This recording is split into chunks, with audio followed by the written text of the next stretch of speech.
বাংলাদেশের মানুষের ভাগ্য আকাশে অনেক বড় মেঘ জমে আছে, বিরাট ঋণের বোঝা। এবং এই বছরে আমরা শুধু সুদের টাকা দিতে হবে আমাদেরকে, তাতেই অবস্থা খারাপ। আগামী বছর থেকে সুদ আসলে দিতে হবে। সব মিলিয়ে অবস্থা খুব খারাপ। কিন্তু আমরা যেটা দেখতে পেলাম যে শুরুতেই সরকার সুশাসন কায়েমের দিকে গেলেন না। আমরা এখনো আশাবাদী হতে চাই, কারণ জুলাই সনদের মাধ্যমে, গণভোটের মাধ্যমে প্রায় 70% লোক একটি শাসনতান্ত্রিক সংস্কারের পক্ষে রায় দিয়েছিল। জনগণের রায়ের উপরে তো কোনো কথা নাই। নানান রকমের আইন কানুনের কথা বলে তো লাভ নাই। নজরুলের একটা বিখ্যাত কথা আছে আর কি, তিনি বলেছেন যে বড় বড় কথা আসে না মাথায়, বন্ধু গো বড় দুঃখে, অমর কাব্য তোমরা লিখিও যারা আছো মহাসুখে।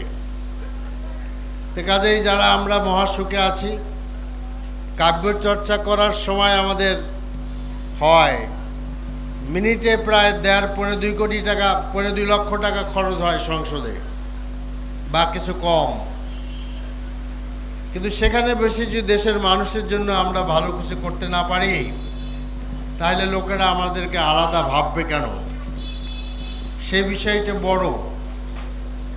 আবু সাইদ থেকে শুরু করে মুগ্ধ পর্যন্ত জাতিসংঘ স্বীকৃত 1400 শহীদ, 35,000-এর বেশি আহত।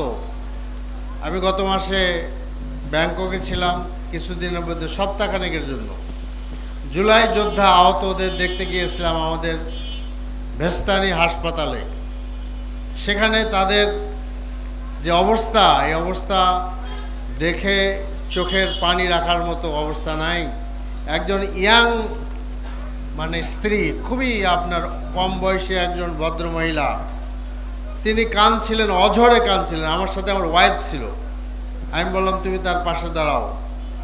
ঠিক আছে, এই সমস্ত আত্মদান, রক্ত পঙ্গু যারা, তিনি, সেই মেয়েটি বলছিল যে আমার স্বামী তো কোনোদিনই আর হাঁটতে পারবে না, কিন্তু যদি এই যে স্বামী বেঁচে আসে সেজন্য হাজার শুকর, কিন্তু আমার পরিবারটা কিভাবে চলবে?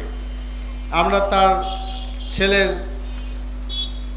পড়াশোনার খরচের দায়িত্ব আমরা নিয়েছি। কাজে আমাদের দেশের দরকারটা কী ছিল? দরকার ছিল এমন একটি শাসনতান্ত্রিক সংস্কার যাতে করে কোনো একজন লোক স্বৈরাচার হয়ে যেতে না পারে।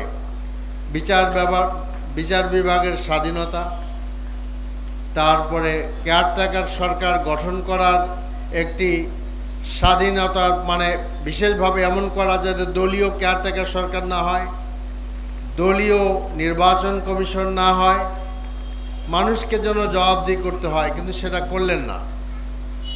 তারা বললেন যে আমরা অক্ষরে অক্ষরে পালন করব। তা আসলে সেই যে কবে ধারাপাত পড়েছিলাম, ধারাপাত আপনারা পড়ছেন নাকি? ধারাপাত, সেই ধারাপাতের অক্ষরগুলার সব তো এখন মনে নেই, আছে নাকি? ধারাপাতের বহু অক্ষর আছে, লেখা লাগে না আর কি আমাদের। তো সে অক্ষর কই থেকে আসবে অপেক্ষায় থাকলাম, কিন্তু লক্ষণ দেখছি না।